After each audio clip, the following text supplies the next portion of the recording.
तो यहाँ तक तो मैंने आपको बताया था यूनिट इम्पल्स सिग्नल के बारे में, यहाँ तक हमने देखा। और ये वाला जो पार्ट है मैंने इसको रब कर दिया है, ठीक है?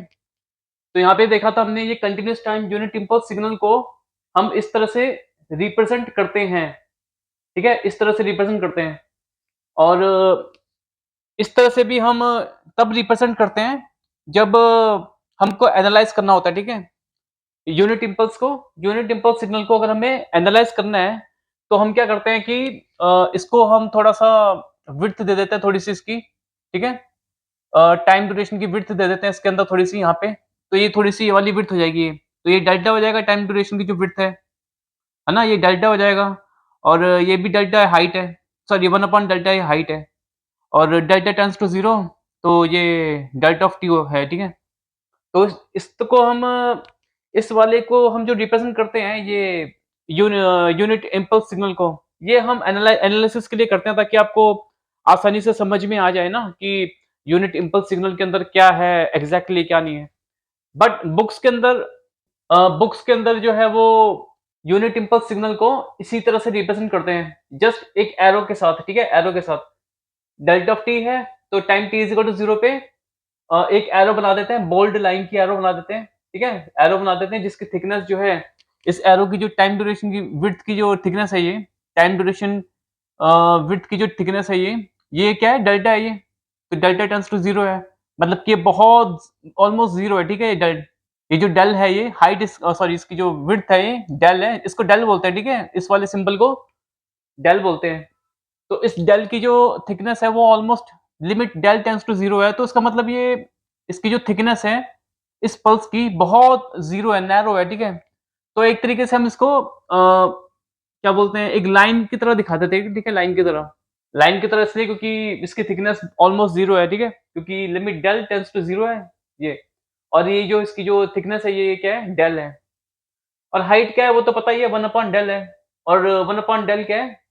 Infinity, because del tends to 0 ये होगा, है ना? तो इस फॉर्म को वैसे हम यूज़ करते हैं कॉमनली, ठीक है? यूनिट इम्पल्स सिग्नल को रिप्रेज़ेंट करने के लिए। और इस तरह की जो होती है, इस फॉर्म को जो हम यूज़ करते हैं, इस वाली फॉर्म को यूनिट इम्पल्स सिग्नल को रिप्रेज़ेंट करने के लिए, वो हम तभी करते हैं जब हमें कुछ समझाने के लिए या तो मतलब कुछ एनालिसिस को अगर समझाना हो, तो उसी के लिए हम यूज़ करते हैं इस वाली फॉर्म को, ठीक है? यूनिट इम्पल्स सिग्नल को रिप्रेजेंट करने के लिए। इस वाली फॉर्म को हम तभी यूज़ करते हैं जब कोई हमको कुछ चीज़ समझानी हो यूनिट इम्पल्स सिग्नल के बारे में थोड़ा डिटेल में एनालाइज़ करना हो, तो ताकि आपको समझने में आसानी हो जाए। इसलिए हम थोड़ा-सा ये विड्थ को जो है, ये जो विड्थ है ये वाली यूनिट इम्पल्स सिग्नल की जो यहाँ पे तो विड्थ है लिमिट दैट टेंड्स टू 0 तो ये ऑलमोस्ट पतली-सी विड्थ दिखा रखी है यहाँ पे, ठीक है? पतली-सी विड्थ, बहुत पतली है, नैरो विड्थ है। तो इस विड्थ को मैं थोड़ा-सा बड़ा बना के दिखा देता हूँ यहाँ पे ना, थिक बना के दिखा देता हूँ यहाँ पे बड़ा, यहाँ पे, ताकि एनालिसिस में आपको ईज़ी हो जाए और आपको समझ में आ जाए अच्छे से। यूनिट इम्पल्स सिग्नल में क्या-क्या चल रहा है, क्या-क्या नहीं चल रहा है। तो उसके लिए हम ये वाला फॉर्म यूज़ करते हैं यूनिट इम्पल्स सिग्नल में। तो अब हम देखते हैं यूनिट इम्पल्स सिग्नल का एक एप्लीकेशन देखेंगे, मतलब कि एप्लीकेशन क्या मतलब उसका हल्का-सा ओवरव्यू देखेंगे, ठीक है? ओवरव्यू। तो यूनिट इम्पल्स सिग्नल को सैंपलिंग के अंदर भी यूज़ करते हैं हम। यूनिट इम्पल्स सिग्नल को सैंपलिंग में भी यूज़ करते हैं। हमने पहले पढ़ा है कई बार सैंपलिंग, है ना? सैंपलिंग देखी हमने कई बार पहले, जब हम कंटीन्यूअस टाइम सिग्नल जो होता था उसको सैंपल कर देते हैं, डिफरेंट टाइम इंस्टेंट्स के ऊपर। और वो जो टाइम इंस्टेंट्स होते हैं, हर टाइम इंस्टेंस के बीच का जो टाइम इंटरवल होता है, उसे हम क्या बोलते थे? सैंपलिंग पीरियड बोलते थे। तो वही सैंपलिंग जो हम करते थे, हमने 3-4 बार हमने कई बार देखा है सैंपलिंग के अंदर, तो उसी सैंपलिंग को हम किसकी मदद से करते हैं? वो हम सैंपलिंग को करते हैं हम वही continuous time unit impulse signal की मदद से करते हैं हम वो, ठीक है? सैंपलिंग। तो एक तो एप्लीकेशन ये हो गया इसका continuous time unit impulse signal का। एक एप्लीकेशन ये भी हो गया कि इसको हम सैंपलिंग में भी यूज़ करते हैं, सैंपलिंग में भी। तो जो कंटीन्यूअस टाइम सिग्नल को सैंपल आउट करना होता है, हर टाइम इंस्टेंट पे और हर टाइम इंस्टेंट जो है वो सैंपलिंग पीरियड के टाइम इंटरवल में है वो, ठीक है? तो उस कंटीन्यूअस टाइम सिग्नल को सैंपल करने के लिए हम यूज़ करते हैं क्या? Continuous time unit impulse signal use करते हैं, ठीक है? सिग्नल्स एंड सिस्टम्स के अंदर हम continuous time unit impulse signal को यूज़ करते हैं to sample out the continuous time signal. तो जब आपको तो पता ही है फिर, हमने पहले भी किया था सैंपलिंग में देखा था कि जब हम कंटीन्यूअस टाइम सिग्नल को सैंपल आउट करते हैं, तो वो डिस्क्रीट टाइम सिग्नल बन जाता है वो, ठीक है? डिस्क्रीट टाइम सिग्नल को हम कैसे रिप्रेजेंट करते थे? डिस्क्रीट टाइम सिग्नल को हम रिप्रेजेंट करते थे एक्स ऑफ स्क्वायर ब्रैकेट में एन, ऐसे रिप्रेजेंट करते थे, है ना? ऐसे हम रिप्रेजेंट करते थे डिस्क्रीट टाइम सिग्नल को। तो ये डिस्क्रीट टाइम सिग्नल बनता था हमारा जब हम कंटीन्यूअस टाइम सिग्नल को सैंपल आउट कर देते थे, ठीक है? करते थे। लेकिन वो जो कंटीन्यूअस टाइम सिग्नल को हम सैंपल आउट करते हैं, वो हम किसकी हेल्प से करते हैं? वो हम करते हैं continuous time unit impulse signal की हेल्प से करते हैं, ठीक है? तो अब हम थोड़ा-सा ओवरव्यू देखेंगे, ठीक है? ओवरव्यू, हल्का छोटा-सा बस ओवरव्यू देखेंगे कि हम किस तरह से मतलब continuous time unit impulse signal को यूज़ कर सकते हैं to sample out the continuous time signal. तो यहाँ पे कंटीन्यूअस टाइम सिग्नल का मैं एक एग्ज़ाम्पल ले लूँगा यहाँ पे, है ना? यहाँ पे मैं कंटीन्यूअस टाइम सिग्नल का एग्ज़ाम्पल ले लूँगा। तो पहले हमने क्या किया था? पहले हमने ये देखा था कि अगर हमारे पास कोई यही देखते आए थे हम पहले, है ना? पहले हम यही देखते हुए आए थे कि यहाँ पे एक्स ऑफ टी एक कंटीन्यूअस टाइम सिग्नल है, ये वाई एक्सिस पे मैंने बना रखा है एक्स ऑफ टी, है ना? और ये कंटीन्यूअस टाइम सिग्नल है तो एक्स एक्सिस के ऊपर टाइम टी लेना पड़ेगा। तो ये टाइम टी पॉजिटिव एक्सिस है, ये टाइम टी नेगेटिव एक्सिस है। यही होता था ना? और हमने क्या लिया था कि सपोज़ कोई कंटीन्यूअस टाइम सिग्नल है यहाँ पे एक्स ऑफ टी, जिसका कि प्लॉट ऐसे है टाइम के साथ, विद टाइम उसका प्लॉट ऐसे है, ठीक है? इस तरह से।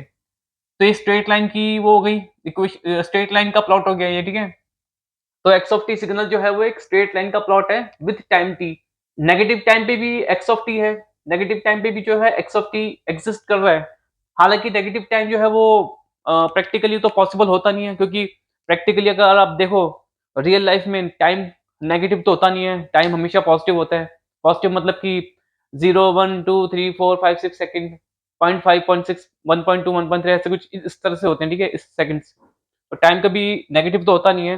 फिर भी मैंने पहले भी आपको बताई थी ये बात कि सिग्नल्स एंड सिस्टम्स में हम टाइम को हम नेगेटिव भी ले लेते हैं, एनालिसिस के अंदर यूज़ कर लेते हैं टाइम को नेगेटिव भी, और फ्रीक्वेंसी को भी नेगेटिव यूज़ कर लेते हैं, ठीक है? एनालिसिस के अंदर, सिग्नल्स एंड सिस्टम्स के अंदर, क्योंकि एनालिसिस करने में आसानी रहती है, ठीक है?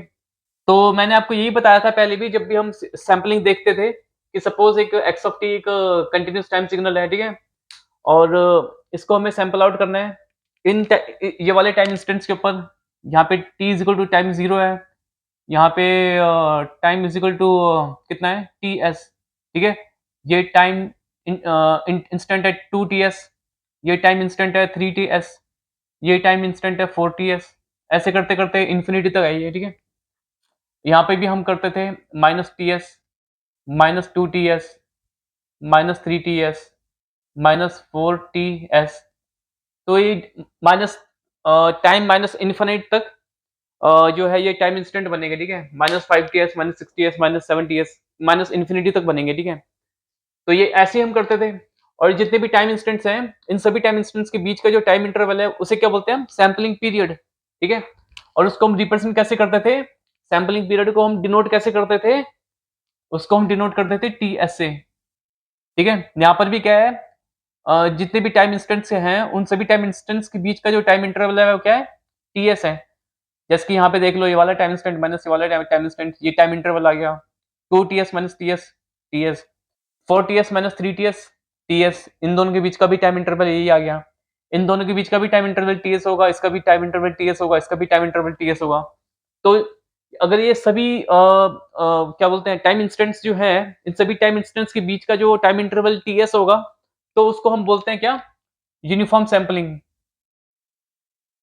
यूनिफॉर्म सैंपलिंग मतलब कि जो हम इस कंटीन्यूअस टाइम सिग्नल को सैंपल करेंगे, तो जो सैंपल आउट होके जो बनेगा, हमारा प्लॉट आएगा, डिस्क्रीट टाइम सिग्नल बनेगा, तो वो सैंपल्ड हो जाएगा, ठीक है? उसको हम बोलेंगे सैंपल ऑफ दिस, है ना? जो सैंपल होके आएगा तो, और वो यूनिफॉर्मली सैंपल्ड होगा, ठीक है? तो इसलिए हम यूनिफॉर्म सैंपल बोलते हैं, क्योंकि जो टीएस, क्योंकि जो हर टाइम इंस्टेंट के बीच का जो टाइम इंटरवल है, वो क्या है? बिग टीएस, ये है जिसको हम सैंपलिंग पीरियड भी कहते हैं। और अगर बिग टीएस अगर सेम है, ठीक है? सभी टाइम इंस्टेंट्स के बीच का जो टाइम इंटरवल है वो सेम है, तो उसका मतलब यूनिफॉर्मली सैंपल्ड बोलेंगे, ठीक है? Uniform sampling. तो हम क्या करते थे यहाँ पे, जितने भी टाइम इंस्टेंट्स हैं वहाँ पे हम देखते थे इसकी वैल्यू क्या है एक्स ऑफ टी की, है ना? ऐसे ही हम करते आए हैं अभी तक। इस वाले टाइम इंस्टेंट पे ये वाली वैल्यू है एक्स ऑफ टी की, इस वाले टाइम इंस्टेंट पे एक्स ऑफ टी की क्या वैल्यू होगी, थोड़ा-सा और बनाना पड़ेगा बड़ा। टाइम इंस्टेंट 4 टीएस के ऊपर एक्स ऑफ टी की वैल्यू क्या होगी? वो ये होगी। तो उसी तरह से time t is equal to 0, ये भी एक टाइम इंस्टेंट लेते हैं हम इसको भी, है ना? Time t is equal to 0 को भी हम एक टाइम इंस्टेंट लेते हैं और ये जो टाइम इंस्टेंट होता है यहाँ पर भी हम एक्स ऑफ टी की, यहाँ पे भी हम कंटीन्यूअस टाइम सिग्नल की वैल्यू, तो time t is equal to 0 जो है ये भी एक सैंपल लेते हैं हम, है ना? इसको भी हम एक सॉरी इसको भी अब हम एक टाइम इंस्टेंट लेते हैं। तो इस टाइम इंस्टेंट के ऊपर भी हम जो कंटीन्यूअस टाइम सिग्नल होती है एक्स ऑफ टी, उसको कंसीडर करते हैं। तो एक्स ऑफ टी क्या है? At time t is equal to 0 पे यहाँ पे क्या है? 0। तो यहाँ पे ये वैल्यू एक्स ऑफ टी की value time t is equal to 0, time instant पे एक्स ऑफ टी की वैल्यू 0 है तो एक्स ऑफ टी को यहाँ पे बना देंगे। एक्स ऑफ टी की जो वैल्यू है एट टाइम इंस्टेंट टीएस ये है। At time instant 2 TS X of T की वैल्यू यहाँ पे है। ऐसे करते-करते बना दी। अब नेगेटिव टाइम पे भी देख लेते हैं। माइनस टीएस टाइम इंस्टेंट पे एक्स ऑफ टी की वैल्यू कहाँ क्या है? यहाँ पे है। फिर उसके बाद माइनस 2 टीएस टाइम इंस्टेंट पे एक्स ऑफ टी की वैल्यू यहाँ पे है। माइनस 3 टीएस टाइम इंस्टेंट पे ये माइनस 3 टीएस है ना, इसको मैं सही से लिख देता हूँ जरा। माइनस 3 टीएस टाइम इंस्टेंट पे एक्स ऑफ टी की जो वैल्यू है वो यहाँ पे है। माइनस 4 टीएस टाइम इंस्टेंट पे एक्स ऑफ टी की वैल्यू यहाँ पे आएगी लगभग। थोड़ा इसको मैं एक्सटेंड कर दूंगा ना अगर, यहाँ पे आएगी यहाँ पे ये। तो ऐसे करते-करते माइनस टाइम माइनस इन्फिनिट तक जाएँगे हम, तो इन्फिनिट नंबर ऑफ इंस्टेंट आएँगे यहाँ पे और यहाँ पर भी जो है आगे बढ़ेंगे तो infinite number of time instants आएँगे पॉजिटिव टाइम एक्सिस के ऊपर भी। तो ऐसे करते-करते ये जितने भी टाइम इंस्टेंट है वहाँ पे एक्स ऑफ टी की वैल्यू होगी। तो ऐसे ही मैंने आपको बताया था पहले, है ना? तो उसके बाद हम क्या करते थे, जो जहाँ-जहाँ पे टाइम इंस्टेंट थे यहाँ पे टीएस, 2 टीएस, 3 टीएस, 4 टीएस हम यहाँ पे लिख देते ना, यहाँ पे बनाते थे। एग्ज़ैक्टली यहीं पे बनाते थे हम ऐसे। ये 2 टीएस टाइम इंस्टेंट है, ये 3 टीएस टाइम इंस्टेंट है यहाँ पे 4 टीएस टाइम इंस्टेंट है। ऐसे करते-करते और भी टाइम इंस्टेंट्स आएँगे, पॉज़िटिव टाइम एक्सिस पे इन्फिनिट तक वो इसी तरह से बनाएँगे। Minus time TS time instant, minus 2 TS time instant यहाँ पे बनेगा, माइनस 3 टीएस टाइम इंस्टेंट यहाँ पे बनेगा, माइनस 4 टीएस टाइम इंस्टेंट यहाँ पे बनेगा। ठीक है? ऐसे करते-करते और ये t is equal to 0 time instant यहाँ पे है 0। ठीक है? फिर हम क्या करते थे कि जो वैल्यू होती थी एक्स ऑफ टी की डिफरेंट टाइम इंस्टेंट्स के ऊपर, है ना? उसको हम यहाँ पे बनाते थे एग्ज़ैक्टली वैसे ही। जैसे कि यहाँ पे एक्स ऑफ टी की जो वैल्यू है एट टीएस टाइम इंस्टेंट पे एज़ इट इज़ इतनी वैल्यू है, इसको यहाँ पे हम मैप कर देंगे, एक तरीके से बना देंगे, ठीक है? तो ये जो है ये टीएस टाइम इंस्टेंट पे ऐसे इतना बनेगा। ये सब चीज़ें मैंने आपको कराई हैं पहले, टीएस टाइम इंस्टेंट है ये, ठीक है? 2 टीएस टाइम इंस्टेंट पे एक्स ऑफ टी की वैल्यू कितनी है? इतनी है लगभग, तो इतना हो जाएगा ये 2 TS time instant. 3 TS time instant पे इतनी वैल्यू है एक्स ऑफ टी की, तो यहाँ पे कर देंगे। 4 टीएस टाइम इंस्टेंट के ऊपर इतनी वैल्यू है, तो यहाँ पे ये बना देंगे यहाँ पे 4 टीएस टाइम इंस्टेंट पे, ठीक है? और time instant t is equal to 0 पे क्या वैल्यू थी एक्स ऑफ टी की? 0 है, तो उसको यहाँ पे 0 एज़ इट इज़ बना देंगे। माइनस टीएस टाइम इंस्टेंट के ऊपर क्या है वैल्यू? नेगेटिव वैल्यू है एक्स ऑफ टी की, तो ये नेगेटिव बना देंगे यहाँ पे। यहाँ पे माइनस 2 टीएस टाइम इंस्टेंट पे एक्स ऑफ टी की वैल्यू इतनी है। उसी तरह से माइनस 3 टीएस टाइम इंस्टेंट पे वैल्यू एक्स ऑफ टी की क्या है? नेगेटिव इतनी है। माइनस 4 टीएस टाइम इंस्टेंट पे एक्स ऑफ टी की वैल्यू नेगेटिव इतनी है। ठीक है? ऐसे बन जाएगा, ऐसे बनाते थे हम। तो ये क्या बन जाएगा एक तरीके से, हम इसको क्या बोलते थे? इसको हम बोलते थे, ये है जो ग्राफ है, जो प्लॉट है ये, इस प्लॉट का जो फंक्शन है उसको मैं कैसे रिप्रेज़ेंट कर सकता हूँ? उसको मैं रिप्रेज़ेंट कर सकता हूँ as X of N T S, ठीक है? X of N T S. और ये जो X of N T S से मैं इसको रिप्रेज़ेंट कर सकता हूँ, इस जो प्लॉट का जो फंक्शन है, उसको मैं X of N T S से रिप्रेज़ेंट कर सकता हूँ, ठीक है? इस एरो को ज़रा मैं ग्रीन कलर से बना देता हूँ, ठीक है? तो ये x of N T S जो है, ये होगा फंक्शन इस डिस्क्रीट टाइम प्लॉट का। और n को अगर मैं 0 डालूँगा, n क्या होता है? प्लस माइनस इनफाइनाइट होता है। n की वैल्यू मैंने आपको पहले भी बताई थी, जब मैं आपको सैंपलिंग के बारे में बता रहा था कि n की जो वैल्यू होती है, वो प्लस माइनस इन्फिनिटी होती है। अ, इंटीजर होती है, ठीक है? इंटीजर n की वैल्यू, n की वैल्यू इंटीजर होती है, ठीक है? मतलब माइनस इन्फिनिटी से लेके प्लस इन्फिनिटी तक वैल्यू होती है n की, है ना? n की ये वैल्यू होती है। तो n जो होता है ये तो इंटीजर होता है। n की वैल्यू क्या हो सकती है? 0, 1, 2, 3, 4, 5, 6, 7, 8, 9, 10 अप टू प्लस इन्फिनिटी। और -1, -2, -3, -4 अप टू माइनस इन्फिनाइट। ये मैंने आपको पहले भी बताई थी जब मैं सैंपलिंग के बारे में आपको बता रहा था पहले। तो यहाँ पे एक्स ऑफ तो एन यहाँ पे हमेशा इंटीजर होगा, तो इसका मतलब जो यहाँ पे टाइम आएगा यहाँ पे और टाइम इंस्टेंट्स आएँगे कौन-कौन से? ये वाले। अगर मैं एन को 0 डालूँगा तो एक्स ऑफ 0 हो जाएगा जो कि ये है। एन को फिर 1 डालना पड़ेगा क्योंकि एन हमेशा इंटीजर होगा, है ना? तो ये क्या होगा? X of big TS. तो एक्स ऑफ बिग टीएस क्या है? ये है। एक्स ऑफ बिग टीएस की जो वैल्यू है वो ये है, ठीक है? X of big TS. Time instant big TS के ऊपर एक्स ऑफ टी की वैल्यू क्या है? एक्स ऑफ बिग टीएस से रिप्रेजेंट करेंगे। तो एन को मैं 1 डालूँगा तो एक्स ऑफ बिग टीएस आएगा। तो एक्स ऑफ बिग टीएस की वैल्यू क्या है इतनी? तो यही वैल्यू यहाँ पे मैंने बना रखी है, यही यहाँ पे भी है। और ये पहले बताई है मैंने बात आपको सारी की सारी बात बताई है पहले भी, जब मैं सैंपलिंग के बारे में इसी तरह से बताता था आपको।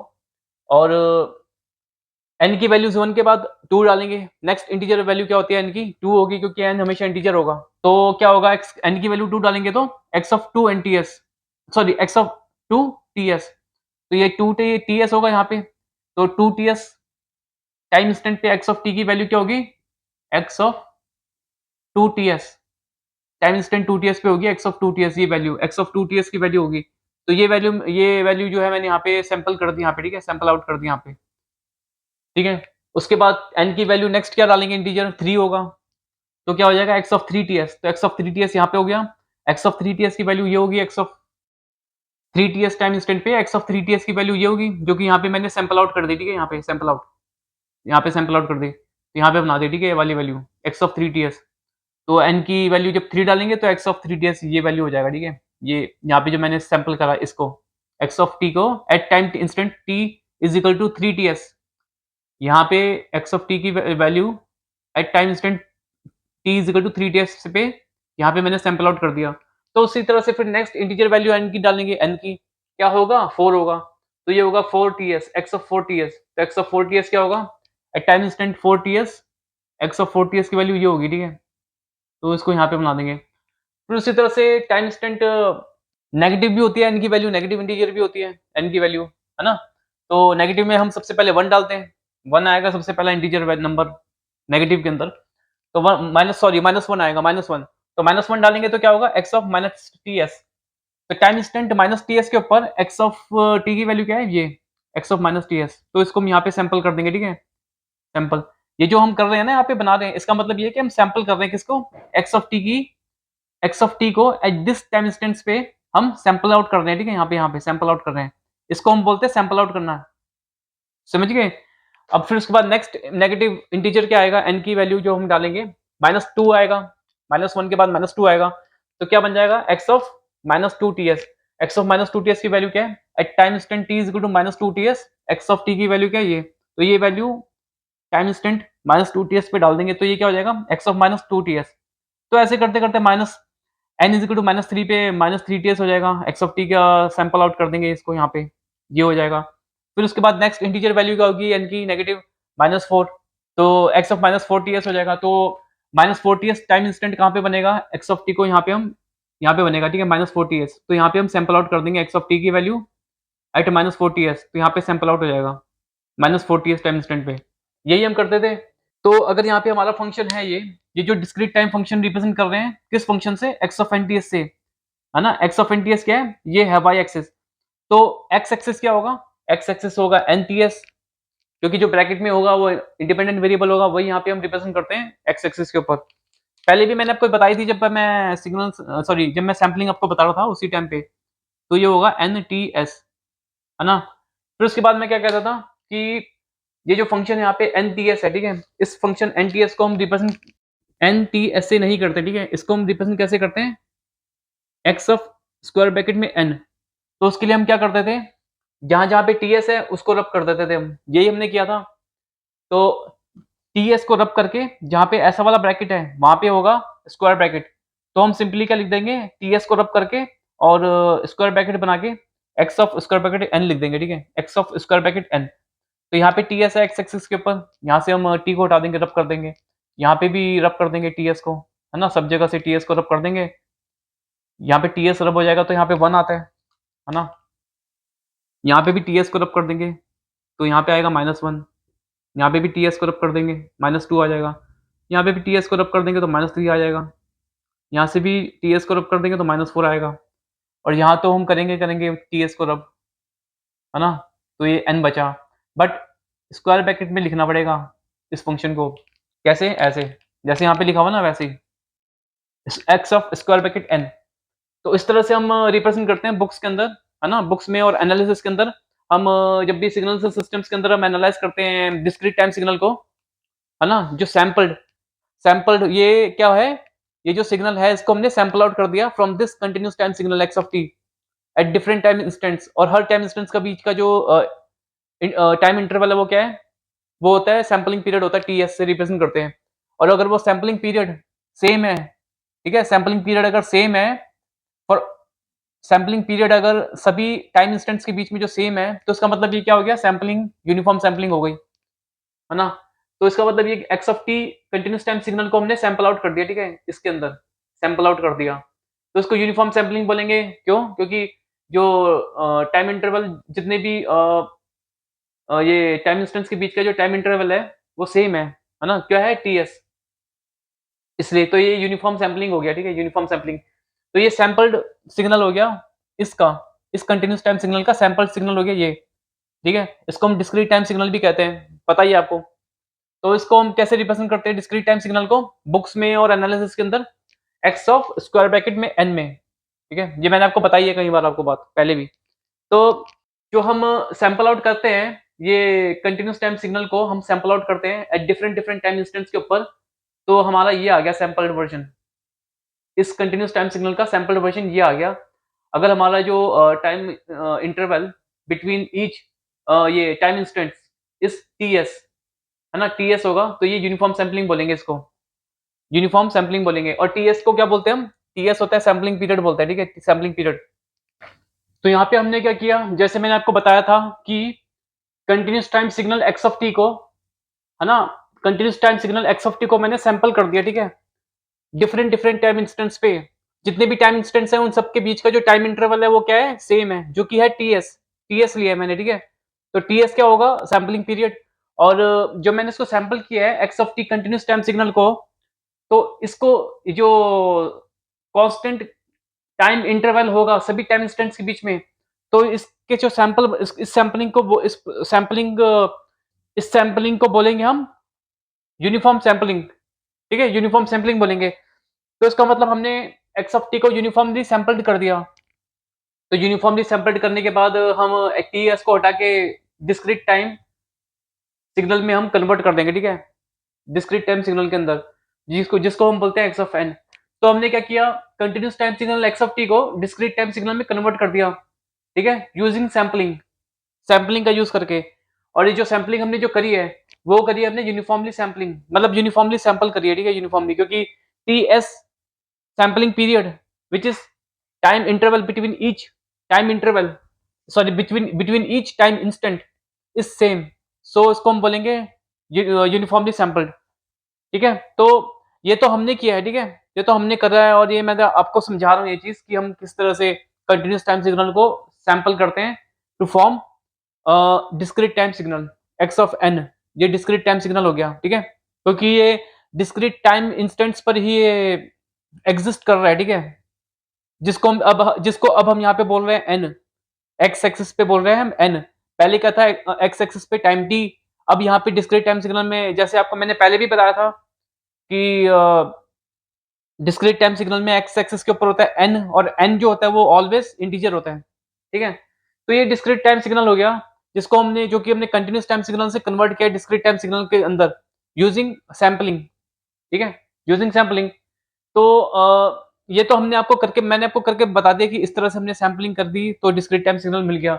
लेकिन जो सिग्नल्स एंड सिस्टम्स हम पढ़ रहे हैं, तो सिग्नल्स एंड सिस्टम्स जो है वो हम इलेक्ट्रॉनिक्स सिस्टम और इक्विपमेंट के अंदर किया जाता है, ठीक है? सब कुछ ये इलेक्ट्रॉनिक इक्विपमेंट जो होगा, जो सिस्टम होगा आपका, जो आपका सिस्टम जो होता है वो जो कंटीन्यूअस टाइम सिग्नल को डिस्क्रीट टाइम सिग्नल में कन्वर्ट करेगा, है ना? जो इक्विपमेंट होता है, सिस्टम होता है, इलेक्ट्रॉनिक इक्विपमेंट होगा या सिस्टम होगा, जो कि कंटीन्यूअस टाइम सिग्नल को डिस्क्रीट टाइम सिग्नल में कन्वर्ट करेगा यूजिंग सैंपलिंग, यूजिंग सैंपलिंग।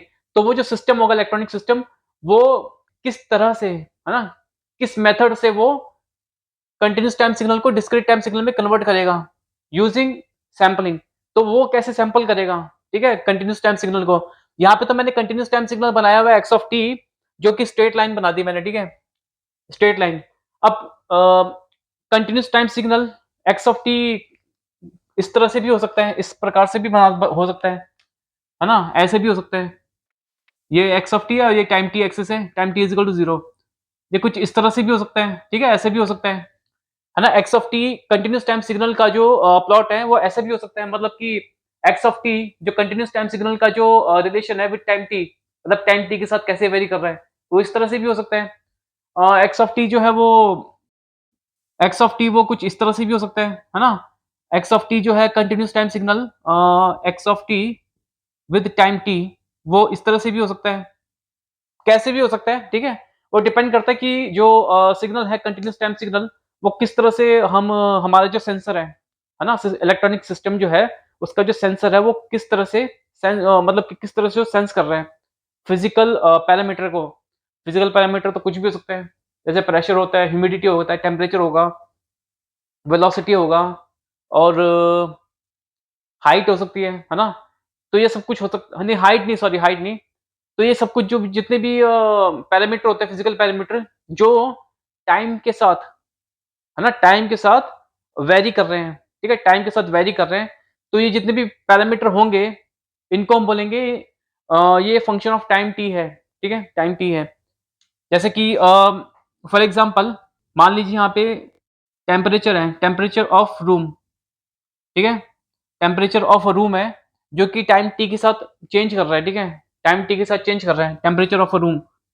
ये है टी टाइम, सॉरी ये टी है टेम्परेचर, टेम्परेचर को मैं बिग टी से रिप्रेजेंट कर देता हूँ, ठीक है, और ये है टाइम टी, स्मॉल टी से रिप्रेजेंट कर देता हूँ। अब time T is to 0 second से स्टार्ट हुआ, ठीक है, room of temperature, temperature of a room, वो कुछ इस तरह से वेरी कर रहा है टाइम टी के साथ, ठीक है, इस तरह से, मतलब जैसे जैसे टाइम बीत रहा है वैसे वैसे टेम्परेचर इस तरह से बढ़ रहा है, ठीक है, इस तरह से टाइम, सॉरी इस तरह से टेम्परेचर बढ़ रहा है, ठीक है, रूम का। तो जैसे जैसे टाइम बढ़ रहा है तो टेम्परेचर ऑफ रूम इस तरह से वेरी कर रहा है, इंक्रीज हो रहा है ना, इस तरह से इंक्रीज हो रहा है। तो इसका मतलब क्या है, टाइम, ये जो टेम्परेचर ऑफ अ रूम है, ये एक पैरामीटर है, फिजिकल पैरामीटर, है ना, जिसको, जो कि फिजिकल पैरामीटर है, जो कि टाइम टी के साथ वेरी कर रहा है। तो ये जो टेम्परेचर ऑफ रूम है, इसको बोलेंगे हम function of a time T, function of a time T. तो ये टेम्परेचर हो गया। अगर यहाँ पे ह्यूमिडिटी होता, तो यहाँ पे ह्यूमिडिटी से बता देते हैं हम। सपोज ह्यूमिडिटी इस तरह से इंक्रीज कर रही है रूम के अंदर, टाइम जैसे जैसे टाइम बढ़ रहा है वैसे वैसे ह्यूमिडिटी ऐसे इंक्रीज कर रही है, ह्यूमिडिटी। तो ह्यूमिडिटी भी यहाँ पे एक फंक्शन ऑफ टाइम टी है। तो ह्यूमिडिटी को भी हम बोलेंगे सिग्नल है एक तरीके से, ठीक है, ह्यूमिडिटी भी एक सिग्नल होगा, ह्यूमिडिटी भी सिग्नल होगा।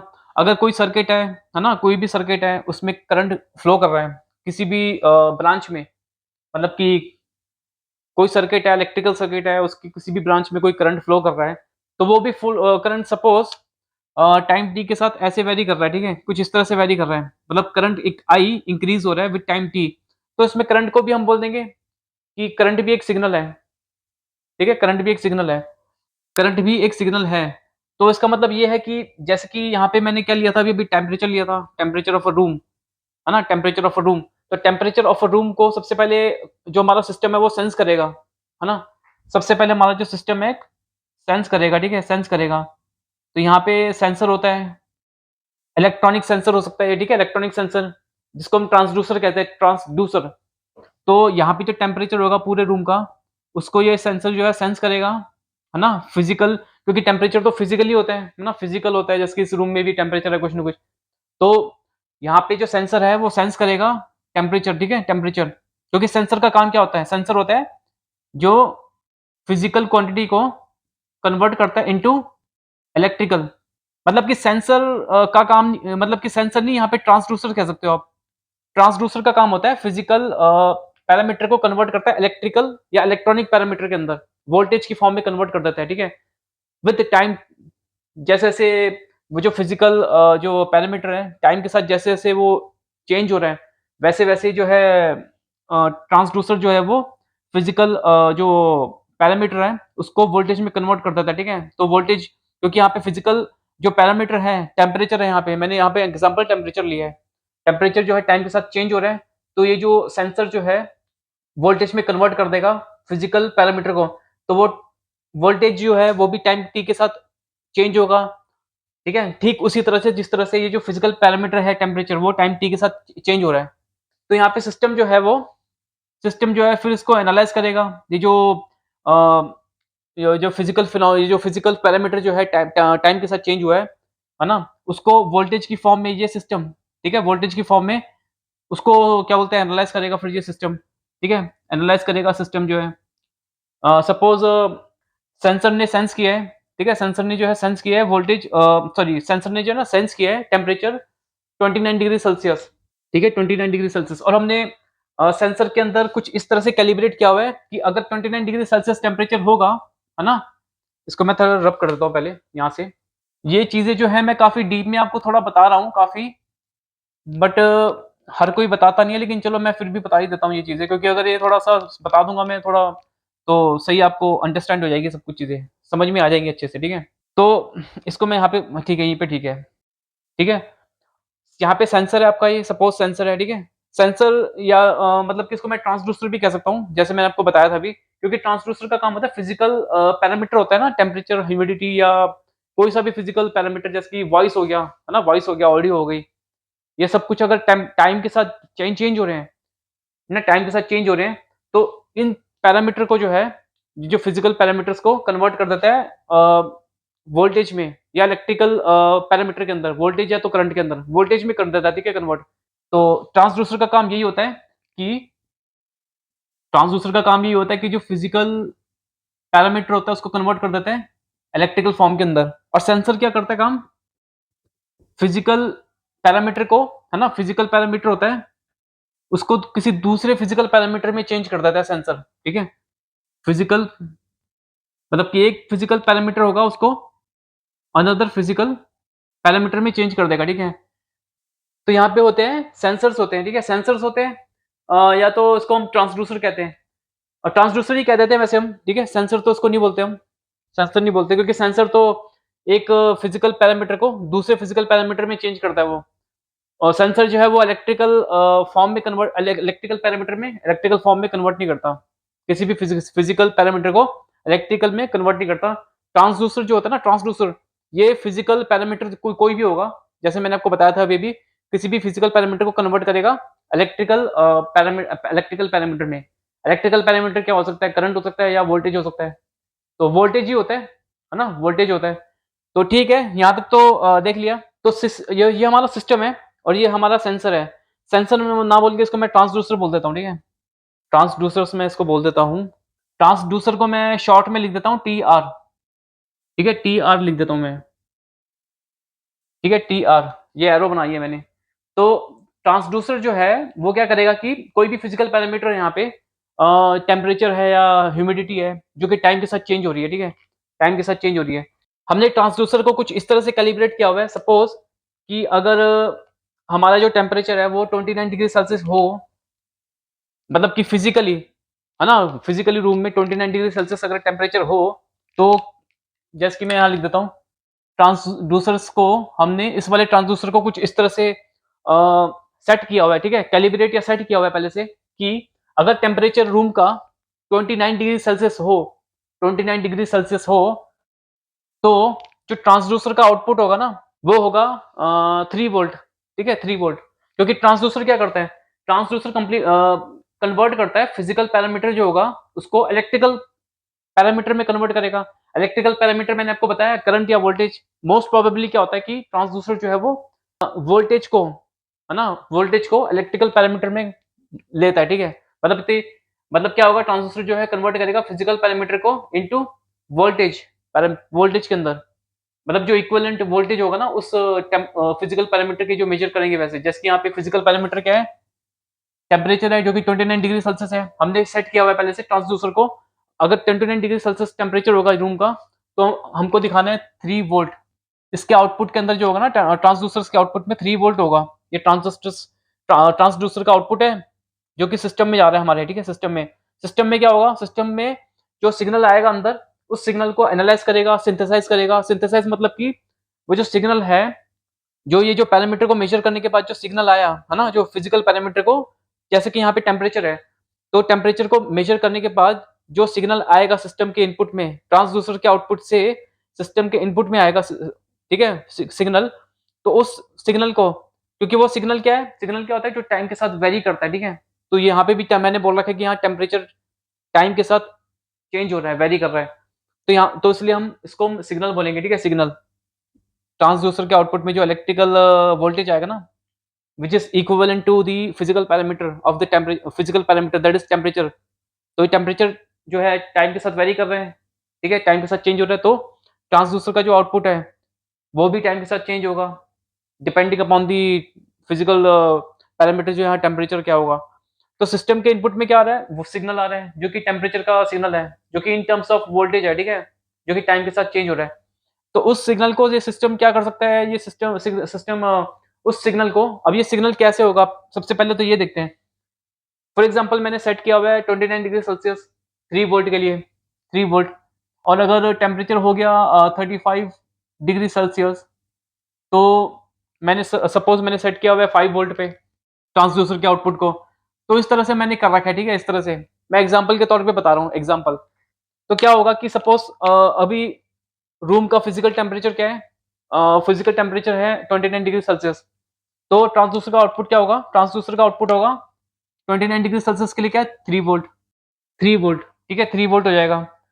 3 वोल्ट आएगा यहाँ पे, ठीक है, 3 वोल्ट होगा। तो ट्रांसड्यूसर के आउटपुट में दिखाएगा 3 volt which is equal to 29 degree Celsius. तो 29 डिग्री सेल्सियस का टेम्परेचर दिखा देगा, ठीक है, ये क्या बोलते हैं ट्रांसड्यूसर, ठीक है, क्योंकि हमने 3 वोल्ट को 29 डिग्री सेल्सियस पे सेट किया हुआ है। तो उसी तरह से टेम्परेचर अगर यहाँ पे हो गया, अब टेम्परेचर जो है वो चेंज हो रहा है टाइम के साथ रूम का। तो टेम्परेचर जो है वो कुछ इस तरह से चेंज हो रहा होगा, पहले 29 डिग्री सेल्सियस था, फिर इंक्रीज हो रहा है। सपोज टेम्परेचर जो है रूम का इंक्रीज हो रहा है विथ टाइम टी, टाइम जैसे जैसे बढ़ रहा है वैसे वैसे टेम्परेचर ऑफ अ रूम वो भी इंक्रीज हो रहा है। तो सपोज इस तरह से इंक्रीज हो रहा है टेम्परेचर ऑफ अ रूम, ठीक है, टेम्परेचर ऑफ द रूम इस तरह से इंक्रीज हो रहा है टाइम के साथ, ये टाइम टी है और ये टेम्परेचर का वाई एक्सिस है। तो डिफरेंट डिफरेंट टाइम पे डिफरेंट डिफरेंट टेम्परेचर्स हैं, तो डिफरेंट डिफरेंट टेम्परेचर्स के लिए डिफरेंट डिफरेंट वोल्टेज का आउटपुट होगा, ठीक है, वोल्टेज वोल्टेज आउटपुट होगा इस ट्रांसड्यूसर का, है ना। तो ये जो होगा, ये जो एक्सिस होगी, ये हमको दिखाएगी एक तरीके से वोल्टेज दिखाएगी, है ना, वोल्टेज, है ना, वोल्टेज दिखाएगा, मतलब कि टेम्परेचर दिखाएगा in terms of voltage, temperature दिखाएगा इन टर्म्स ऑफ वोल्टेज। तो यहाँ पे 3 वोल्ट है, क्योंकि यहाँ पे 29 डिग्री सेल्सियस था इनिशियली स्टार्टिंग में टेम्परेचर ऑफ रूम। तो ये 3 वोल्ट हो गया, तो 3 वोल्ट है, तो ट्रांसड्यूसर जो है वो आउटपुट दिखाएगा हमें 29 डिग्री सेल्सियस।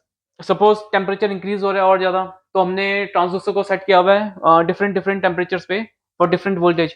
तो जो जब डिफरेंट डिफरेंट वोल्टेजेस का आउटपुट देगा ट्रांसड्यूसर, तो टेम्परेचर को भी जो है डिपेंडिंग अपॉन दैट वोल्टेज, है ना, depending upon that voltage transducer जो है ऑटोमेटिकली टेम्परेचर दिखा देगा हमको, ठीक है। तो ये टेम्परेचर भी दिखाएगा जो हमको ट्रांसड्यूसर, ऑब्वियसली वो भी टाइम के साथ इंक्रीज हो रहा है क्योंकि रूम का टेम्परेचर इंक्रीज हो रहा है। तो रूम का जो टेम्परेचर है उसी को मेजर कर रहा है ट्रांसड्यूसर। तो जो ट्रांसड्यूसर का जो आउटपुट है वो भी तो टेम्परेचर दिखा रहा है, वो भी तो टाइम के साथ चेंज हो रहा है, इंक्रीज हो रहा है ना, इसी तरह से। अब ये जो सिस्टम है यहाँ पे, ये सिस्टम क्या करेगा, इस टेम्परेचर को सिस्टम क्या लेगा इनपुट में, वो इलेक्ट्रिकल मतलब कि वोल्टेज लेगा, ठीक है, क्योंकि सिस्टम जो है वोल्टेज वोल्टेज सिग्नल लेगा, ठीक है, वोल्टेज सिग्नल लेगा। तो ये जो टेम्परेचर जो है आउटपुट में, जो ट्रांसड्यूसर ने इसको दिया है इनपुट में सिस्टम को, ये आउटपुट में तो अपने वोल्टेज फॉर्म में रिप्रेजेंट करेगा, ठीक है, ट्रांसड्यूसर, जैसे मैंने आपको बताया टेम्परेचर को। तो सिस्टम के अंदर क्या आएगा, एक वोल्टेज सिग्नल आएगा, ठीक है, वोल्टेज सिग्नल। तो उस वोल्टेज सिग्नल को ये एनालॉग फॉर्म में होगा, ठीक है, वोल्टेज सिग्नल एनालॉग में, क्योंकि जैसे जैसे टाइम इंक्रीज हो रहा है तो कंटिन्यूअसली टाइम के साथ टेम्परेचर जो है वो कंटिन्यूअसली इंक्रीज हो रहा है, ठीक है, इंक्रीज हो रहा है, मतलब चेंज हो रहा है। तो ये क्या हो गया, कंटिन्यूअस टाइम सिग्नल हो गया एक तरीके से। तो ये जो टेम्परेचर जो है ये हो गया कंटिन्यूअस टाइम सिग्नल, जो कि वोल्टेज की फॉर्म में है। अब सिस्टम जो है वो तो इनपुट में क्या लेगा, वो लेगा वोल्टेज की फॉर्म में लेगा, है ना, वोल्टेज की फॉर्म में लेगा इस टेम्परेचर को, इस टेम्परेचर का जो टेम्परेचर का सिग्नल है जो कि टाइम के साथ चेंज हो रहा है, इसको वोल्टेज की फॉर्म में लेगा, इलेक्ट्रिकल फॉर्म में। तो अब ये तो सिस्टम जो है वो तो इलेक्ट्रिकल फॉर्म में लेगा, क्योंकि इलेक्ट्रिकल सिस्टम है पूरा, ठीक है। इसमें काफ़ी सारे कंपोनेंट है, इलेक्ट्रिकल कंपोनेंट, जिसकी यूज़ से हम ये जो इनपुट में जो एनालॉग सिग्नल आया है, ये कंटीन्यूअस टाइम सिग्नल आया है, इसको हम एनालॉग सिग्नल भी कहते हैं, ठीक है, एनालॉग कहते हैं इसको। मतलब कंटीन्यूअस टाइम सिग्नल ही बोल लो आप, कंटीन्यूअस टाइम सिग्नल बोल लो। तो इस कंटीन्यूअस टाइम सिग्नल को ये सिस्टम जो है इलेक्ट्रिकल सिस्टम इसको डिस्क्रीट टाइम सिग्नल में भी कन्वर्ट कर सकता है ना? लेकिन डिस्क्रीट टाइम सिग्नल में कैसे कन्वर्ट करेगा ये सिस्टम इलेक्ट्रिकल सिस्टम? ये कन्वर्ट करेगा इस वाले कंटीन्यूअस टाइम सिग्नल को डिस्क्रीट टाइम सिग्नल में ये इलेक्ट्रिकल सिस्टम कन्वर्ट करेगा यूजिंग सैंपलिंग। जैसे यहाँ पे जो हमने सैंपलिंग का यूज करके इस कंटीन्यूअस टाइम सिग्नल को डिस्क्रीट टाइम सिग्नल में कन्वर्ट किया था, ठीक है? बट ये जो सिस्टम है इलेक्ट्रिकल सिस्टम, ये सैंपलिंग कैसे करेगा? किसकी हेल्प से करेगा सैंपलिंग, है ना? किसकी हेल्प से सैंपलिंग करेगा ये इलेक्ट्रिकल सिस्टम? तो ये जो है इलेक्ट्रिकल सिस्टम जो है ये सैंपलिंग करेगा यूजिंग यूनिट इम्पल्स सिग्नल, ये डेल्टा ऑफ टी सिग्नल, ये यही है ना यूनिट इम्पल्स सिग्नल। क्योंकि यहाँ पे हम क्या बोलते हैं कंटिन्यूअस टाइम सिग्नल है ये, ठीक है? ये कंटिन्यूअस टाइम सिग्नल है जो कि टेम्परेचर को रिप्रेजेंट कर रहा है विद टाइम टी, मतलब जैसे जैसे टाइम चेंज हो रहा है वैसे वैसे ये टेम्परेचर जो है वो इंक्रीज हो रहा है। बट ये टेम्परेचर जो है वो तो ट्रांसड्यूसर के आउटपुट में हमको दिख रहा है यहाँ पे, है ना? यहाँ पे ट्रांसड्यूसर का जो आउटपुट है, सपोज ये आउटपुट है इसका डिस्प्ले, ये ट्रांसड्यूसर का जो आउटपुट है वो हमको शो कर रहा है टेम्परेचर, ठीक है? टेम्परेचर मतलब 29 डिग्री सेल्सियस, 39 डिग्री सेल्सियस, ऐसे ऐसे करके। बट उन डिफरेंट टेम्परेचर्स के ऊपर, है ना, डिफरेंट टेम्परेचर्स पे एक्चुअल में ट्रांसड्यूसर आउटपुट भी दे रहा है अपना, ठीक है? डिफरेंट डिफरेंट वोल्टेज का।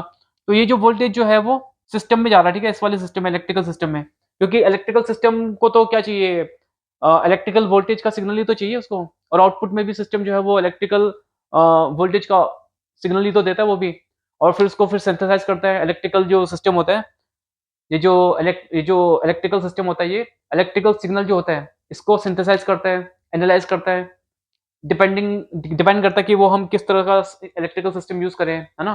क्योंकि इस वाले मैं अभी एग्जांपल ले रखा हूँ कि हमको कंटिन्यूअस टाइम सिग्नल को डिस्क्रीट टाइम सिग्नल में कन्वर्ट करना है यूजिंग सैम्पलिंग। तो हमने ये कह दिया कि ये जो सिस्टम है इलेक्ट्रिकल सिस्टम, जिसमें कि इनपुट आ रहा है, टेम्परेचर वाला इनपुट आ रहा है ये वाला विद टाइम टी, टेम्परेचर का जो मेजर करा है, इसका जो वोल्टेज है ना? इसका वो कंटिन्यूअस टाइम सिग्नल आया है सिस्टम में, इलेक्ट्रिकल सिस्टम के अंदर। तो इस इलेक्ट्रिकल सिस्टम को कन्वर्ट करना पड़ेगा, अगर इसको करना है कन्वर्ट इस कंटिन्यूअस टाइम सिग्नल को इनटू डिस्क्रीट टाइम सिग्नल, तो वो करेगा यूजिंग सैंपलिंग। बट ये सैंपल कैसे करेगा इलेक्ट्रिकल सिग्नल सिस्टम? ये सैंपलिंग करेगा यूजिंग यूनिट इम्पल्स सिग्नल, जो हमने पढ़ा था। तो यूनिट इम्पल्स सिग्नल का यूज यही होता है, ठीक है? To convert continuous time signal into discrete time signal. और जब डिस्क्रीट टाइम सिग्नल को हम डिजिटल सिग्नल में कन्वर्ट करते हैं, ठीक है? वो तो खैर बात की बात है, ठीक है? बात की बात है, डिजिटल सिग्नल में हम कन्वर्ट कर देते हैं किसको? डिस्क्रीट टाइम सिग्नल को। वो तो खैर बात की बात है। बट इतना मैंने आपको थोड़ा बता दिया हल्का-फुल्का जो भी था कि भाई यूनिट इम्पल्स सिग्नल का यूज़ करते हैं कंटीन्यूअस टाइम सिग्नल को कन्वर्ट करने में इनटू डिस्क्रीट टाइम सिग्नल। कैसे करेगा ये इलेक्ट्रिकल सिस्टम? ये बताया मैंने आपको। यहाँ पे तो मैंने आपको बता दिया, है ना, कि हम इस तरह से करेंगे कन्वर्ट ये इसको कंटीन्यूअस टाइम सिग्नल को डिस्क्रीट टाइम सिग्नल के अंदर। बट जो इलेक्ट्रिकल सिस्टम होता है वो करता है with the help of unit impulse signal. अब वो यूनिट इम्पल्स सिग्नल की हेल्प से इलेक्ट्रिकल सिस्टम कैसे ये कंटीन्यूअस टाइम सिग्नल को डिस्क्रीट टाइम सिग्नल में कन्वर्ट कर देगा, वो अभी हम देखते हैं, ठीक है? वो अभी हम देखते हैं। तो मैंने आपको बताया कि जो इलेक्ट्रिकल सिस्टम होता है, अगर उसको कंटीन्यूअस टाइम सिग्नल को कन्वर्ट करना है डिस्क्रीट टाइम सिग्नल में, तो वो सैंपलिंग का यूज़ करेगा, ठीक है? बट वो सैंपलिंग का यूज़ कैसे करेगा इलेक्ट्रिकल सिस्टम, है ना? वो देखते हैं। यहाँ पे क्या करेगा हमारा जो सिस्टम है सबसे पहले, जैसे कि सपोज़ ये कंटीन्यूअस टाइम सिग्नल है एक, ठीक है? X of t. तो इसकी यहाँ पे डिफरेंट डिफरेंट टाइम इंस्टेंट्स के ऊपर इसकी वैल्यू को चेक करेगा, क्योंकि एक्स ऑफ टी की जो वैल्यू है डिफरेंट डिफरेंट टाइम इंस्टेंट्स के ऊपर वही वैल्यूज जो है यहाँ पर यहाँ पर यहाँ पर यहाँ पर भी है सेम, है ना? तो इसका मतलब ये है कि जो इलेक्ट्रिकल सिस्टम होगा वो सैंपल इसको क्या बोलते हैं, सैंपल आउट बोलते हैं, ठीक है? ये जो कंटिन्यूअस टाइम सिग्नल की जो वैल्यूज हमने बनाई है ना यहाँ पे, टीएस टाइम इंस्टेंट पे, 2 टीएस टाइम इंस्टेंट पे, 3 टीएस टाइम इंस्टेंट पे, 4 टीएस टाइम इंस्टेंट पे, ऐसे ऐसे। तो यहाँ पे जो वैल्यू हमने बना के यहाँ पे सैंपल आउट कर दी, ठीक है? सैंपल आउट कर दी यहाँ पे सेम यही वैल्यूज, और मैंने यहाँ पे लिख दिया n इज इक्वल टू 1 2 3 4, क्योंकि टीएस को तो मैंने हटा ही दिया था यहाँ से। तो इलेक्ट्रिकल सिस्टम जो होता है वो भी कुछ इसी तरह से सैंपल करता है ना, वो भी ऐसे सैंपल करता है, मतलब कि इस वाले टाइम इंस्टेंट पे वैल्यू क्या है एक्स ऑफ टी की, उसको सैंपल आउट करेगा। फिर उसके बाद नेक्स्ट जो टाइम इंस्टेंट आएगा उस पे एक्स ऑफ टी की जो वैल्यू है वो क्या होगी, उसको भी सैंपल आउट करेगा। फिर नेक्स्ट टाइम इंस्टेंट होगा उस पे एक्स ऑफ टी की वैल्यू क्या होगी, उसको भी सॉरी सैंपल आउट करेगा। तो सैंपल आउट करने के बाद डिफरेंट डिफरेंट टाइम इंस्टेंट पे सैंपल आउट करने के बाद कुछ इस तरह से ये बना देगा, ठीक है? जो इलेक्ट्रिकल सिस्टम है इस तरह से प्लॉट बना देगा, ठीक है? डिस्क्रीट टाइम सिग्नल का। तो वो कैसे करेगा? वो करता है यूजिंग, मैं यहाँ पे लिख देता हूँ, sampling is done using continuous time unit impulse signal. Sampling है ना, सैंपलिंग के अंदर इसका यूज होगा, continuous time unit impulse signal का यूज होगा सैंपलिंग के अंदर, सैंपलिंग करने के लिए। सैंपलिंग क्यों करते हैं, मैं फिर से रिपीट कर रहा हूँ, सैंपलिंग इसलिए करते हैं हम, अगर कंटीन्यूअस टाइम सिग्नल को कन्वर्ट करना है हमें डिस्क्रीट टाइम सिग्नल में, तो इसलिए हम सैंपलिंग करते हैं, ठीक है? इसलिए हम सैंपलिंग करते हैं। तो जो हमारा सिस्टम होता है, जो इलेक्ट्रिकल सिस्टम होता है ना? जो सिग्नल सिस्टम्स में जो हम, जैसे मैंने आपको बताया था अभी, जो इलेक्ट्रिकल सिस्टम होता है वो उसको हम कुछ इस तरह से डिज़ाइन करता है कि वो क्या बोलते हैं, कंटीन्यूअस टाइम सिग्नल को जो इनपुट मिलेगा उसको कन्वर्ट कर सकते हैं डिस्क्रीट टाइम सिग्नल के अंदर। अगर उसमें कुछ हम कोई उसके अंदर हमने कुछ फंक्शन डाले होंगे ऐसा तो, ठीक है? सिस्टम के अंदर इलेक्ट्रिकल सिस्टम में, तो वो जो है कंटीन्यूअस टाइम सिग्नल को डिस्क्रीट टाइम सिग्नल में कन्वर्ट करता है यूजिंग सैंपलिंग, ठीक है? Using sampling. और सैंपलिंग जो है हम वो करेगा using continuous time unit impulse signal के थ्रू। तो continuous time unit impulse signal का यूज़ करेगा इन सैंपलिंग। तो सैंपलिंग कैसे हुआ? सैंपलिंग होगा, सपोज़ हमारे पास कोई कंटीन्यूअस टाइम सिग्नल है एक्स ऑफ टी। यहाँ पे तो मैंने एक्स ऑफ टी को कंटीन्यूअस टाइम सिग्नल को स्ट्रेट लाइन में दिखाया था। तो ज़रूरी नहीं है कि स्ट्रेट लाइन में ही होता है ये कंटीन्यूअस टाइम सिग्नल। ये आपका इस तरह से भी हो सकता है। ये एक्स ऑफ टी, ये टाइम टी इस तरह से भी हो सकता है, ठीक है? ऐसे भी हो सकता है, कुछ भी हो सकता है कंटीन्यूअस टाइम सिग्नल। तो सपोज़ कंटीन्यूअस टाइम सिग्नल कुछ इस तरह से बना हुआ है एक्स ऑफ टी, और इसको हमको सैंपल करना है, ठीक है? डिफरेंट डिफरेंट टाइम इंस्टेंट्स पे। ठीक उसी तरह जिस तरह से इस कंटीन्यूअस टाइम सिग्नल को हमने डिफरेंट डिफरेंट टाइम इंस्टेंट्स पे सैंपल किया था, ठीक है? सैंपल का मतलब डिफरेंट टाइम इंस्टेंट्स पे एक्स ऑफ टी की वैल्यू, है ना? इसी को हम बोलते हैं सैंपलिंग। तो और ये टाइम इंस्टेंट्स होते हैं, इन सभी टाइम इंस्टेंट्स के बीच में टाइम इंटरवल क्या होता है? टीएस होगा, ठीक है? टीएस।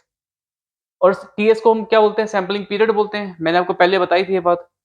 और अगर टाइम इंटरवल इन सभी टाइम इंस्टेंट्स के बीच में सेम होगा, तो हम बोलेंगे ये जो सैंपल किया गया है इसको हम बोलेंगे यूनिफॉर्मली सैंपल्ड, यूनिफॉर्म सैंपलिंग। तो एक्स ऑफ टी का हमारा एक कंटीन्यूअस टाइम सिग्नल ले लिया हमने कोई, ठीक है? कोई सा भी। अब इसके अंदर हम डिफरेंट डिफरेंट टाइम इंस्टेंट्स बनाएँगे, ठीक उसी तरह जिस तरह से यहाँ पे बनाया था हमने। सबसे पहले तो time t is equal to 0, यहाँ पे टाइम t Ts, यहाँ time t 2 Ts, 3 Ts, 4 Ts, यहाँ पे नेगेटिव में भी ले लेते हैं -Ts, -2 Ts, -3 Ts, -4 Ts। तो इस टाइम इंस्टेंट पे टाइम इस वाले टाइम इंस्टेंट पे Ts टाइम इंस्टेंट पे क्या है वैल्यू x ऑफ t की? x ऑफ t की वैल्यू यहाँ पे है। इस वाले टाइम इंस्टेंट पे x ऑफ t की वैल्यू क्या है? कुछ इस तरह से है। इसका मतलब ये है कि हमने सैंपल कर दिया, ठीक है? Continuous time signal x of t को सैंपल कर दिया इस in time instant in time instants पर। और इस वाले टाइम इंस्टेंट पे x ऑफ t की वैल्यू ये है, इस वाले टाइम इंस्टेंट पे x ऑफ t की वैल्यू ये है, इस वाले टाइम इंस्टेंट पे ये होगी। तो ऐसे चलता रहेगा, ठीक है? ये भी इन्फिनिटी तक चलता रहेगा, ठीक है? इन्फिनाइट तक हम टाइम इंस्टेंट्स को ले लेते हैं, ऐसे चलेगा। तो इसका मतलब ये है कि सैंपलिंग का मतलब ये होता है कि value of x of t at different different time instants. जैसे यहाँ पे एक टाइम इंस्टेंट है t is equal to 0, ts, 2 ts, 3 ts, 4 ts। वैसे टाइम नेगेटिव तो नहीं होता, बट सिग्नल्स और सिस्टम्स में एनालिसिस के अंदर काफ़ी ईज़ी हो जाता है। टाइम को भी हम नेगेटिव ले लेते हैं कभी-कभी। तो यहाँ पे नेगेटिव भी ले रखा है टाइम को हमने, नेगेटिव टाइम इंस्टेंट भी ले रखे हमने, ठीक है? टाइम के नेगेटिव टाइम इंस्टेंट भी ले रखे हमने यहाँ पे, कंसीडर किए हैं।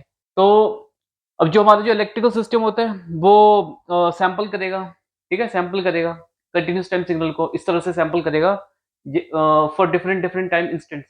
तो जैसे-जैसे हम राइट हैंड साइड की तरफ जाएँगे एक्स एक्सिस के ऊपर, टाइम की एक्स एक्सिस के ऊपर, तो इसका मतलब ये है कि जो टाइम इंस्टेंट है ये इंक्रीज़ हो रहा है, मतलब कि टाइम इंक्रीज़ हो रहा है, मतलब कि टाइम आगे बढ़ रहा है, ठीक है? यहाँ पे time t is equal to 0 था, यहाँ पे ts सेकंड हो गया, यहाँ पे 2 ts सेकंड हो गया, यहाँ पे 3 ts सेकंड हो गया। ऐसे करते-करते टाइम यहाँ पे इंक्रीज़ हो रहा है, ठीक है? बढ़ रहा है टाइम। मतलब टाइम क्या बोलते हैं, आगे चल रहा है टाइम, ठीक है? यहाँ से। तो इसका मतलब जो इलेक्ट्रिकल सिस्टम होते हैं वो इस कंटीन्यूअस टाइम सिग्नल की सैंपलिंग करेंगे इन इन टाइम इंस्टेंट्स पे।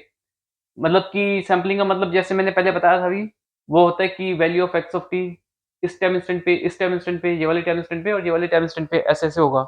एक्स ऑफ टी की वैल्यू डिफरेंट टाइम इंस्टेंट्स पे जो इलेक्ट्रिकल सिस्टम होता है, वो करता है सैंपलिंग, ठीक है? वो सैंपलिंग करेगा using continuous time impulse continuous time unit impulse होगा ना? Using continuous time unit impulse signal, ठीक है? Continuous time unit impulse signal का यूज़ करके सैंपलिंग किया जाएगा, ठीक है? कंटीन्यूअस टाइम सिग्नल का सैंपलिंग किया जाएगा। Continuous time unit impulse signal क्या है? वो ये है, जो हमने पढ़ाई है। तो इसकी 2 प्रॉपर्टी का यूज़ होगा, ठीक है? Continuous time unit impulse signal की 2 प्रॉपर्टीज़ का यूज़ होगा। सबसे पहली सैंपलिंग प्रॉपर्टी, सेकंड प्रॉपर्टी जो सैंपलिंग प्रॉपर्टी के बाद जो प्रॉपर्टी यूज़ होगी वो होगी शिफ्टिंग प्रॉपर्टी, ठीक है? सैंपलिंग प्रॉपर्टी क्या कहती है? सैंपलिंग प्रॉपर्टी कहती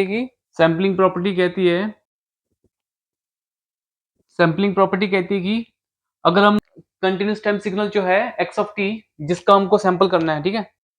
उसको मल्टीप्लाई कर देंगे किससे? Continuous time unit impulse signal से, डेल्टा ऑफ टी से। तो ये होता है equal to almost equal to इसको थोड़ा मैं सही लिख देता हूँ। तो ये होता है almost equal to x of 0 into delta of t. X of 0 into delta of t होता है। अब ये होता है, ठीक है? सैंपलिंग प्रॉपर्टी होती है, ये कहेगा सैंपलिंग प्रॉपर्टी। अब ये सैंपलिंग प्रॉपर्टी ये बोलती है तो उसका मतलब ये प्रूव करके दिखाते हैं कैसे होता है। इसको मैं प्रूव करके दिखा देता हूँ यहाँ पे। सपोज़ यहाँ पे मैंने आपको बनाया हुआ है ये ठीक है, with time x of T क्या है? एक्स ऑफ टी ये है, इस तरह से बनाया है मैंने, ठीक है? तो ये लगभग कुछ इस तरह से बना हुआ है, ठीक है? एक्स ऑफ टी, ठीक है? एक्स ऑफ टी कुछ इस तरह से बना हुआ है और डेल्टा ऑफ टी जो है, वो कहाँ पे प्लॉट होगा? डेल्टा ऑफ टी कहाँ पे प्लॉट होता है? Time t is equal to 0 time instant पे एक छोटा-सा टाइम ड्यूरेशन का विड्थ होता है, जो कि होता है limit del almost tends to 0। Del जो होता है वो होता है ये जो टाइम ड्यूरेशन की जो विड्थ है, इसकी थिकनेस होती है, ठीक है? और ये डेल जो है टेंड्स टू 0 है, तो उसका मतलब ये थिकनेस बहुत ऑलमोस्ट 0 होगी। 0 तो नहीं होगी एग्ज़ैक्टली बट ऑलमोस्ट 0 होगी। ये ऑलमोस्ट 0 होगी, ठीक है? तो बहुत नैरो होगी। तो इतनी नैरो होगी, इतनी पतली होगी कि हम इसको एक लाइन की तरह रिप्रेज़ेंट कर देते हैं, ठीक है? Time t is equal to 0 के ऊपर, डेल्टा ऑफ t को, है ना? इस तरह से। तो यहाँ पर भी वही करेंगे रिप्रेज़ेंट वैसे ही, ठीक है? कुछ इस तरह से रिप्रेज़ेंट करेंगे। लेकिन मैंने आपको बताया था कि कभी-कभी हम एनालिसिस करते हैं, है ना? Continuous time unit impulse signal की थोड़ा डीप में एनालिसिस करने की कोशिश करते हैं। तो उस केस में हम ये वाला डेल्टा ऑफ t को रिप्रेज़ेंट ऐसे नहीं करेंगे, तो इस तरह से हम रिप्रेज़ेंट करेंगे डेल्टा ऑफ t को, ठीक है? ऐसे। थोड़ा-सा थिकनेस जो है ना इसकी टाइम ड्यूरेशन की जो विड्थ है, इस डेल्टा ऑफ t की जो पल्स है, इसकी टाइम ड्यूरेशन की जो विड्थ है वो थोड़ा हमने ज़्यादा बड़ा बना के दिखा दी, ठीक है? थोड़ा ज़्यादा बना के दिखा दी यहाँ पे। तो ये पल्स बना के दिखा दी इस तरह से। यहाँ पे क्या थी एकदम पतली थी, ऑलमोस्ट 0 थी ये थिकनेस। यहाँ पे हमने थोड़ी थिकनेस ज़्यादा बढ़ा के दिखा दी। तो ये वाला हम जो रिप्रेजेंटेशन है डेल्टा ऑफ टी का, ये वाला यूज़ करेंगे यहाँ पे। ठीक है, यहाँ पे यूज़ करेंगे ये वाला। या तो आप ऐसा कर सकते हैं कि ये जो एप्रोक्सिमेटेड ओके, या तो आप ऐसा कर सकते हैं कि एप्रोक्सिमेटेड नहीं ठीक है, यही ठीक है आप यही ठीक है। तो इस वाली रिप्रेजेंटेशन को हम यूज़ करेंगे, ठीक है? डेल्टा ऑफ टी का जो रिप्रेजेंटेशन है ये वाला यूज़ करेंगे यहाँ पे। तो ये कहाँ पे ड्रॉ करेंगे हम? ये डेल्टा ऑफ टी को हम ड्रॉ करेंगे यहाँ पे। ये जो टाइम ड्यूरेशन की जो विड्थ है, इसकी डेल्टा ऑफ टी की जो पल्स की, ये थोड़ा ज़्यादा ज़्यादा बड़ा बना के दिखा दी मैंने आपको, ठीक है? ऐसा करते हैं इसको थोड़ा-सा और बड़ा बना के दिखा देता हूँ, ठीक है? थोड़ा-सा और टाइम ड्यूरेशन की जो विड्थ है ना इसकी, डेल्टा ऑफ टी की, इसको थोड़ा-सा और बड़ा बना के दिखा देता हूँ यहाँ पे मैं, ठीक है? थोड़ा-सा और बड़ा बना के दिखा देता हूँ। यहाँ पे इतना सा था ना बस, डेल्टा ऑफ टी का जो ये टाइम ड्यूरेशन का जो विड्थ है ये, इस पल्स का, डेल्टा ऑफ टी के पल्स का। तो डेल्टा ऑफ टी का जो पल्स है, उस इसका टाइम ड्यूरेशन का जो विड्थ है, इसको मैंने काफ़ी चौड़ा बना दिया, ठीक है? काफ़ी बड़ा बना दिया मैंने यहाँ पे। तो ये क्या था यहाँ पे 0 टू डेल्टा 0 डेल्टा, तो वैसे ही हम यहाँ पे भी लिखेंगे time duration time is equal to 0 और ये होगा डेल्टा टाइम हो जाएगा ये। और ये कहाँ तक जा रहे हैं? ठीक उसी तरह जिस तरह से वो वहाँ पे बना हुआ है वैसे बना देंगे। ये जो थिकनेस है, ये थिकनेस कितनी है? ये थिकनेस है इसकी डेल, डेल है, ठीक है? ये थिकनेस डेल है क्योंकि ये डेल है ना 0 टू डेल टाइम, और ये लंबाई कितनी है इसकी 1 अपॉन डेल है, 1 अपॉन डेल। तो इसके अंदर अगर हम एक्स ऑफ टी को मल्टी और ये क्या है डेल्टा ऑफ टी है, ठीक है? डेल्टा ऑफ टी है। डेल्टा ऑफ टी होने के लिए क्या होना पड़ेगा?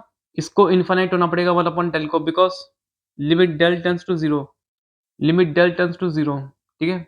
ये रहा लिमिट डेल टेंड्स टू 0 तो लिमिट डेल टेंड्स टू 0 अगर हो गया तो यहाँ पे क्या होगा ये पल्स हो जाएगा आपका डेल्टा ऑफ टी वही ये डेल्टा टी हो जाएगा ये। डेल्टा ऑफ टी हो जाएगा। तो इसमें हम देख सकते हैं अगर हमको एक्स ऑफ टी को मल्टीप्लाई करना है विद डेल्टा ऑफ टी है ना? तो for time t less than 0 और time t greater than del ये जो प्रोडक्ट होगा वो 0 होगा because delta of t is 0 for t less than 0 and t greater than del ठीक है? टी ग्रेटर देन डेल तो इसका मतलब ये x of t into delta of t 0 हो जाएगा। तो x of t into delta t कहाँ पे एग्ज़िस्ट करेगा? From t 0 to t delta इस टाइम ड्यूरेशन की जो विड्थ है इसी में एग्ज़िस्ट करेगा ये x of t into delta of t ठीक है? तो इसी में एग्ज़िस्ट करेगा।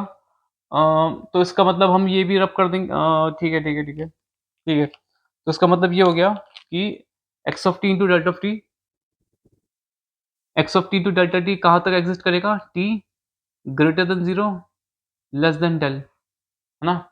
इसमें एग्ज़िस्ट करेगा और अब मैं इसको रब कर देता हूँ, ठीक है? ये वाला टी ग्रेटर देन डेल पे एक्स ऑफ टी को मैं रब कर देता हूँ क्योंकि ये जो प्रोडक्ट है X of t into delta of T ये टाइम टी 0 टू डेल्टा इसके बीच में एग्ज़िस्ट करेगा सिर्फ़, जैसे मैंने अभी बताया आपको। तो मैं इसको रब कर देता हूँ एक्स ऑफ टी को यहाँ पे टी ग्रेटर देन डेल में रब कर देता हूँ एक्स ऑफ टी को और टी लेस देन 0 पे भी रब कर देता हूँ।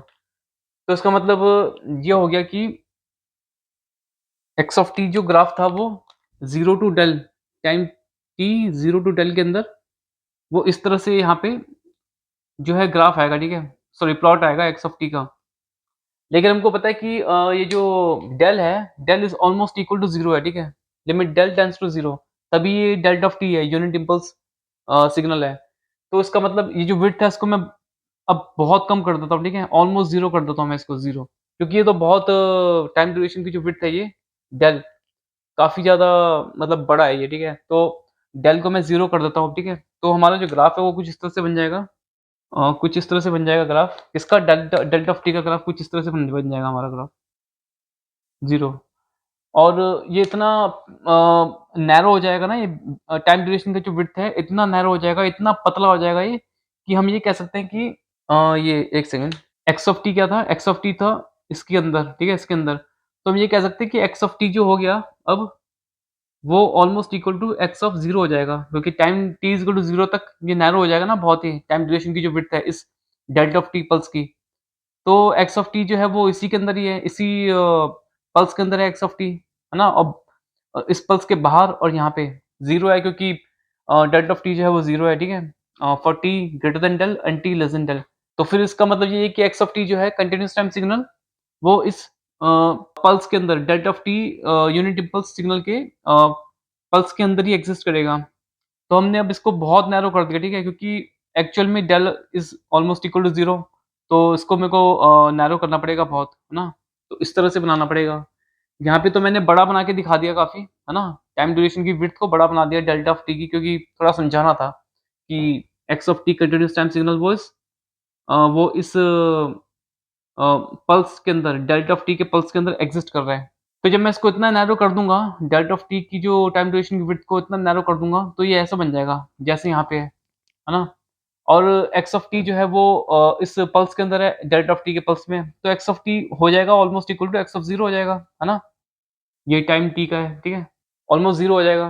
तो इसका मतलब ये हो गया कि एक्स ऑफ टी को मल्टीप्लाई करूँगा मैं अगर डेल्टा ऑफ टी से, तो ये ऑलमोस्ट इक्वल टू हो गया x of 0 into y delta of t तो ऐसे ही रहेगा एज़ इट इज़ क्योंकि डेल्टा ऑफ टी जो है, ये है delta of t. Time T is equal to 0 के ऊपर ये एरो बनी है ना पल्स की, तो यहाँ पे होगा ठीक है, यूनिट इम्पल्स सिग्नल ये डेल्टा ऑफ टी। तो डेल्टा ऑफ टी जो होता है वो क्या होता है? Undefined for t is equal to 0 and 0 for t not equal to 0 है ना? तो एक्स ऑफ 0 यहाँ पे हो गया time T is equal to 0 पे और वहीं पे ही time T is equal to 0 के ऊपर ही डेल्टा ऑफ टी क्या है? वो डेल्टा ऑफ टी ही रहेगा। हालाँकि वो अनडिफाइंड रहेगा delta of t at t is equal to 0 but कुछ भी वैल्यू हो सकती है डेल्टा ऑफ टी की, ठीक है? मतलब इन्फिनिटी वैल्यू होगी, मैंने पहले बताई थी आपको at time T is equal to 0 पे डेल्टा ऑफ टी की, तो यहाँ पे डेल्टा ऑफ टी आ जाएगा, ठीक है? तो ये मैंने प्रूफ कर दिया, ठीक है यहाँ पे? ये जो है इसको प्रूफ कर दिया यहाँ पे।